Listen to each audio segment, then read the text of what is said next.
If you're like me, you look forward to that first cup of good coffee in the morning, especially when the weather turns cool. And because I love coffee and local businesses, I'm excited that we're partnering with Appalachian Mercantile to tell you about Preacher Creek Coffee. Go get yourself a bag of the Talkin' Appalachian edition, fresh roasted coffee beans at Appalachian Mercantile. Have a hot cup with breakfast or get an iced latte with one of their delicious fresh lunches. Appalachian Mercantile in downtown Appalachia, Virginia, the only town with the region's name. I'm excited to share Andy Bracken's song Roots in this episode. Andy's a musician from Western North Carolina, and this is a song from his album Fading Appalachia. You can find a link to Andy and his work in the show notes. This is Amy, and you're listening to the Talkin' Appalachian podcast.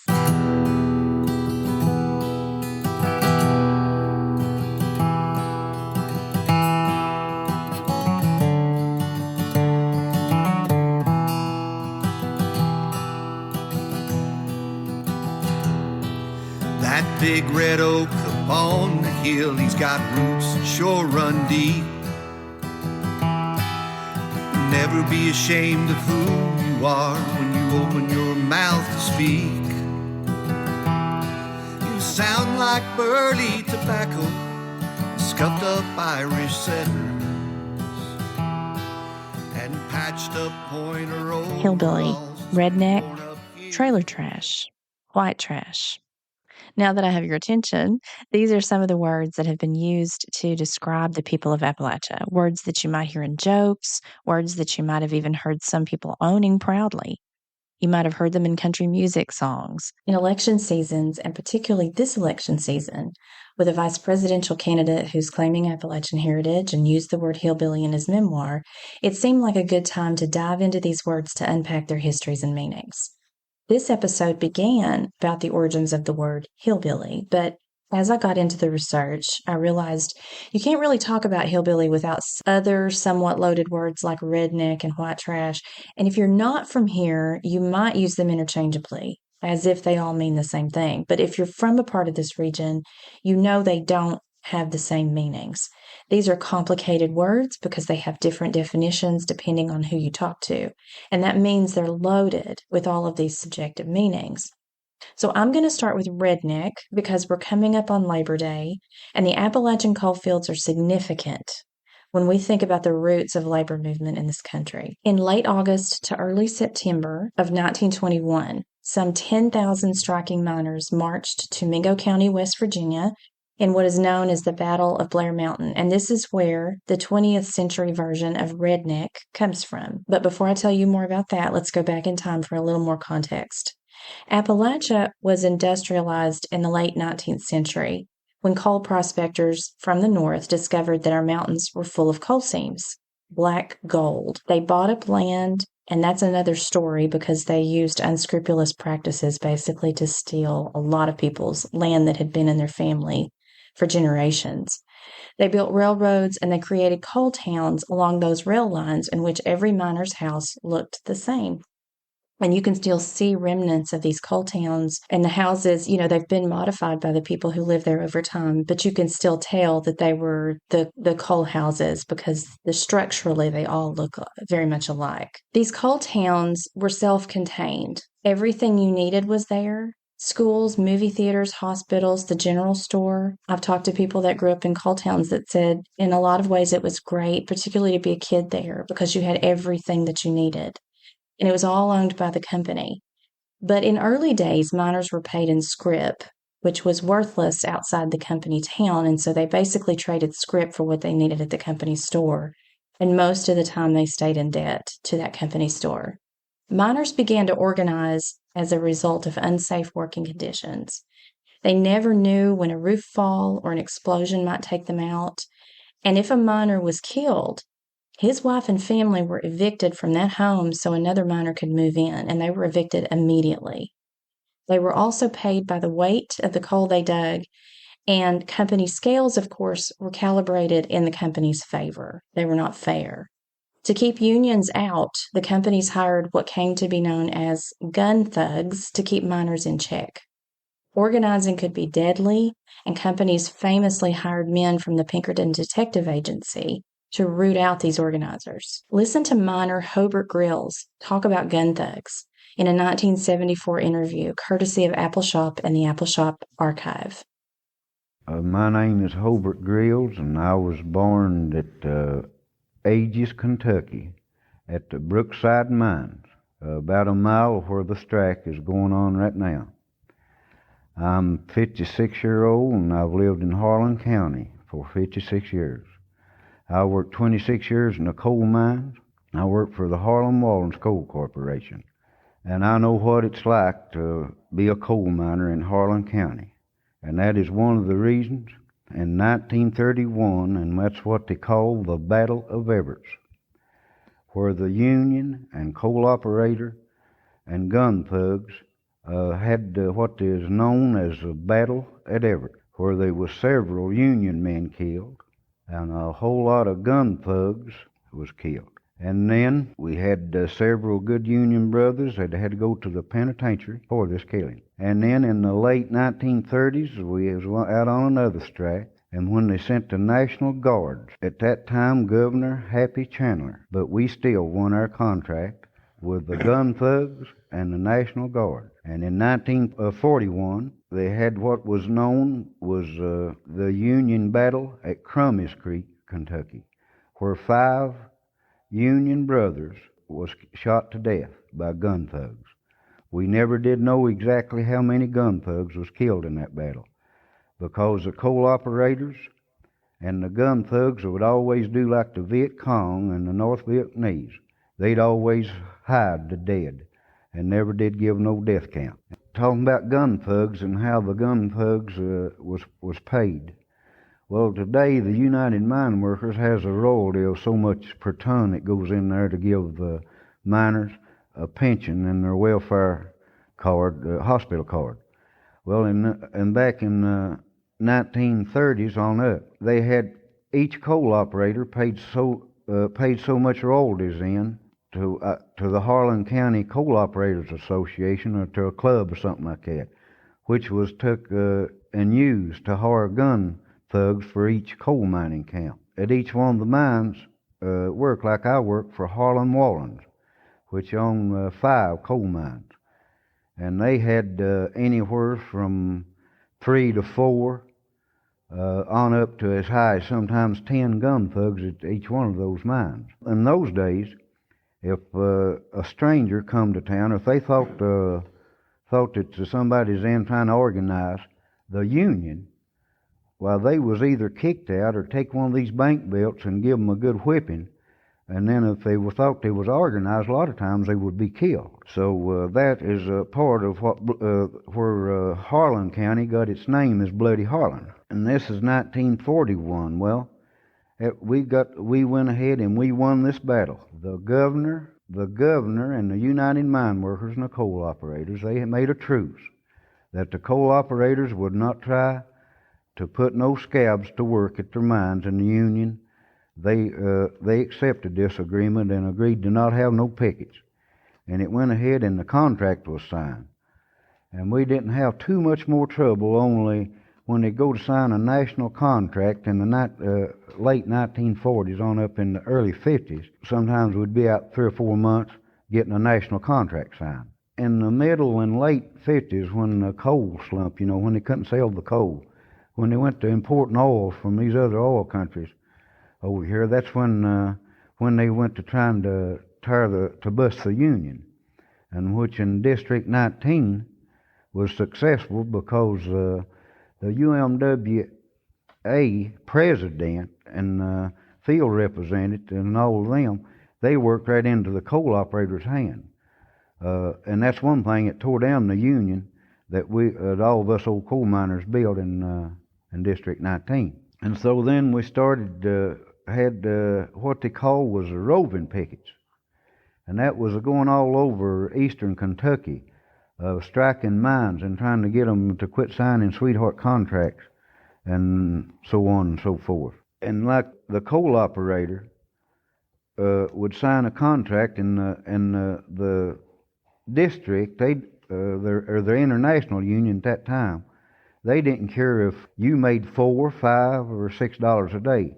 as long as they cut the union dues and paid the royalty, the welfare royalty, so much a ton on the coal. Me and the miners of all I ever known or ever talked to about John L. Lewis.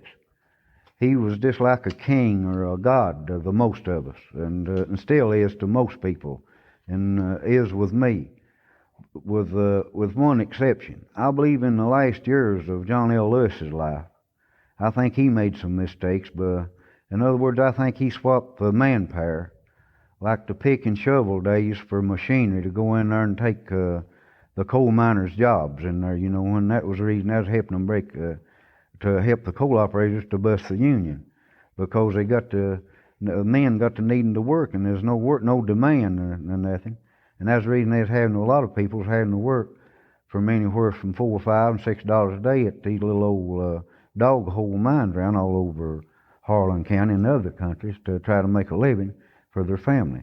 It's been a history of gun thugs and script, and every indignity that could have been offered to the people was.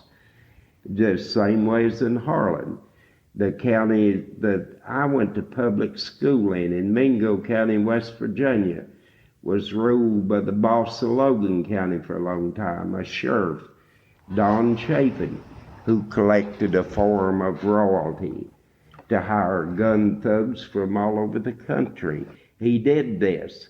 And in the 20s, they fought their big battles out. My daddy knew about them, was in on them in southern West Virginia when the mine workers moved their armies out of Marmette, Charleston area, and was met by Don Chapin's huge army on Blair Mountain. And they fought until the soldiers was called in.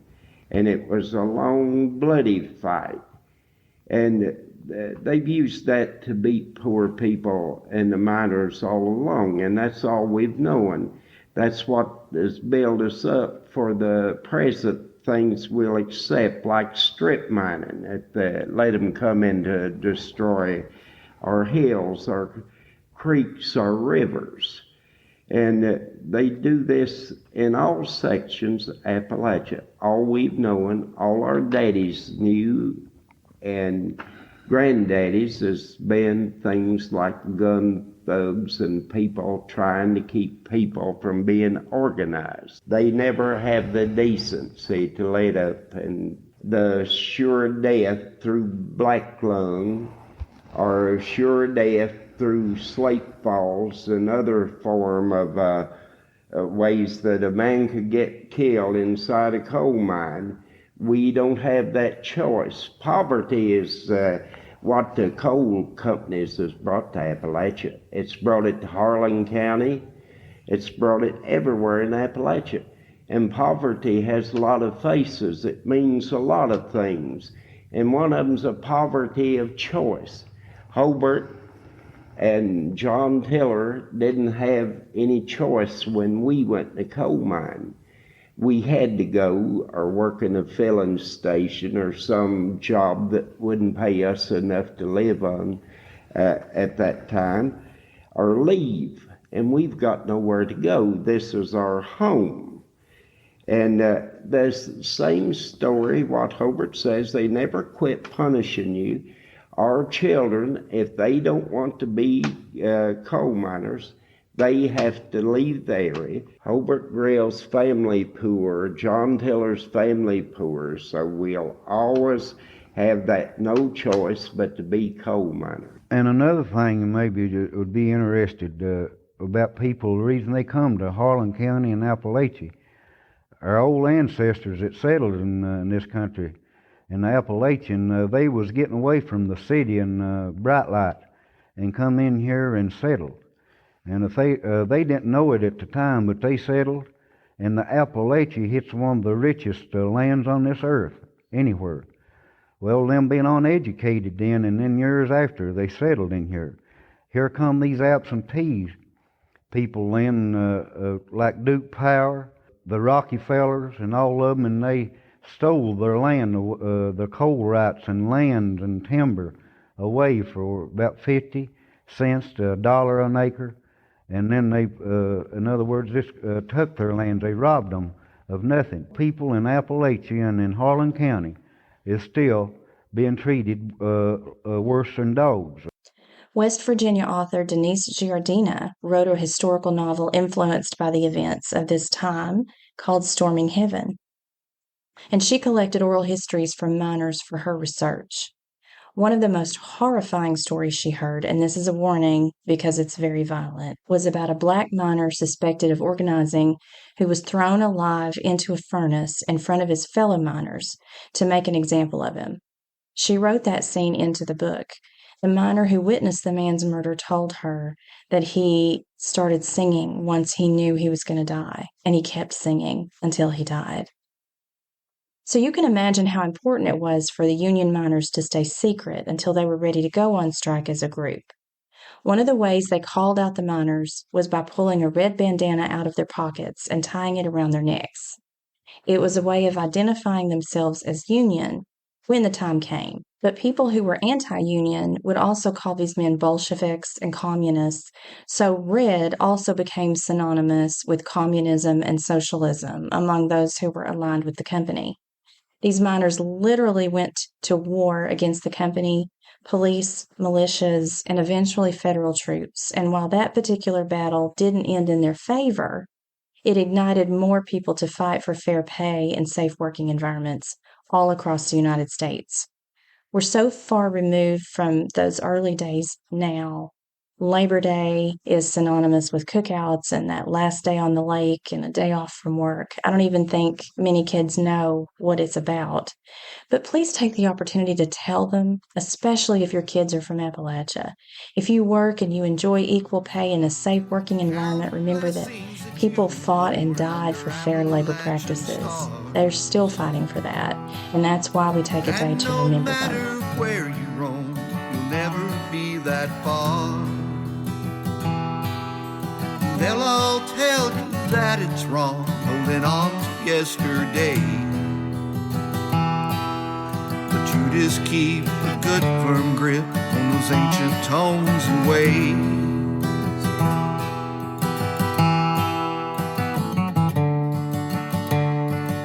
Now, redneck didn't start there. It was in use in the United States as early as the late 1800s to describe, and I'm quoting from the Dictionary of American Regional English, the poor southern white man, particularly the farmer, whose neck is sunburned from working in the fields. But in some cases, it took on more hateful connotations, as in, quote, insignificant, low-grade person, end quote. And this is where the terms white trash and hillbilly began to be lumped into this category. Historian Nancy Isenberg wrote a New York Times best-selling book about the subject of class-specific nicknames appropriately titled white trash. Isenberg tracks the term all the way back to the 1500s and 1600s in Europe, where class distinction was important and poor whites needed to be classified as a distinct breed. Now, poor whites were looked down upon, much like they are today, but they had a useful purpose. If you were a king who needed expendable people to colonize a new world, for example, that's who you'd send, knowing that they would succumb to disease or attacks, and you could just keep sending more until communities took root. Same thing in the United States. If you're an unscrupulous company and you need expendable people to harvest or manufacture a dangerous product so that you can make money, you're going to market to the lower classes to do that. By the 1940s, 50s, and 60s, words like hillbilly, redneck, and white trash were associated with poor white Southerners and Appalachians and often used interchangeably. But for politicians in particular, Isenberg says the hillbilly image became a stage act that enabled them to straddle class divisions. That's a quote from her book. And that worked, and it's still working. It worked all the way up to Southern President Bill Clinton, who jokingly said he had a little bit of Bubba in him. And let's not forget that country music and NASCAR, who embraced these words and helped to redefine them, and they became, especially for people who embraced them, a badge of authenticity. That particular rhetorical strategy continues to work for politicians today as that gap between classes grows even larger. So I had to ask myself, am I a hillbilly? And if I am, what does that mean? I love the Appalachia that I know. And I guess I would say, yes, I'm proud to be a hillbilly. But the hillbilly I am is not the one that's been packaged and sold over time. The mountaineer in the overalls that's barefoot with the beard and the missing teeth and the big white hat and the moonshine jug. That's not the hillbilly version that so many of us identify with. I think to understand what my version of hillbilly means, you would have to spend time here, but I'll try to describe it for you.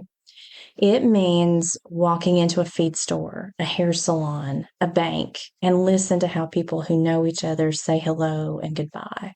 Listen to the questions they ask and what they already know about each other. You'd need to drive some winding country road and see the remains of chimneys where somebody's home place once stood. Crawl up a bank covered in kudzu to see a family burial ground in the woods.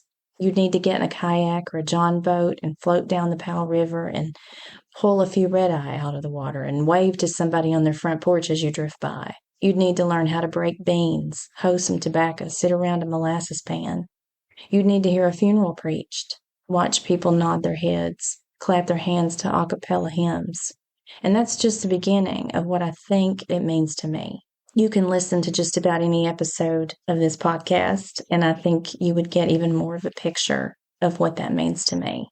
Stay tuned for another episode about Hillbilly coming up soon with director Ashley York, who co-wrote and directed a documentary about that very topic and with the same name. And remember to keep talking Appalachian. These mountains, they teach lessons, not in some book that you've read. Your accent sounds like poverty to them that just don't know. Sadly, it'll be that way most everywhere you go. And count it blessings that you were born under Appalachian stars. And no matter where you roam, you'll never be that far. They'll all tell you that it's wrong, holding on to yesterday. But you just keep a good firm grip on those ancient tones and ways.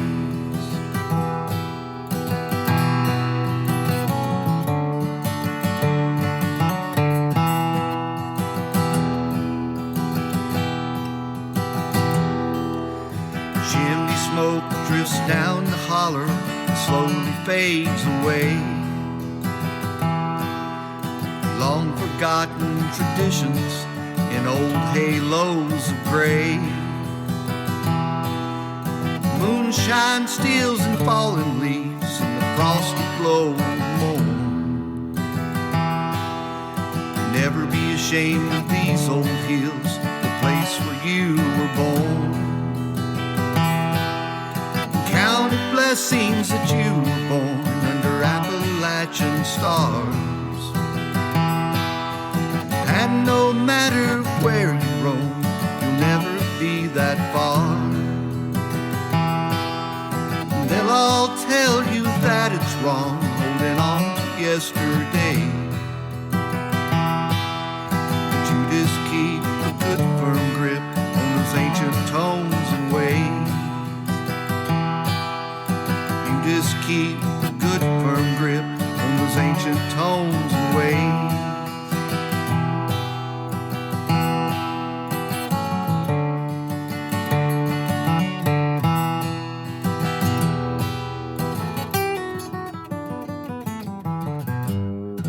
I'm excited to welcome our new Patreon subscribers, Johnny T, who subscribed at the Kindred Spirits level, Thomas A, who subscribed at the Cup of Good Coffee level, and Ken R, who subscribed at the Country Roads level.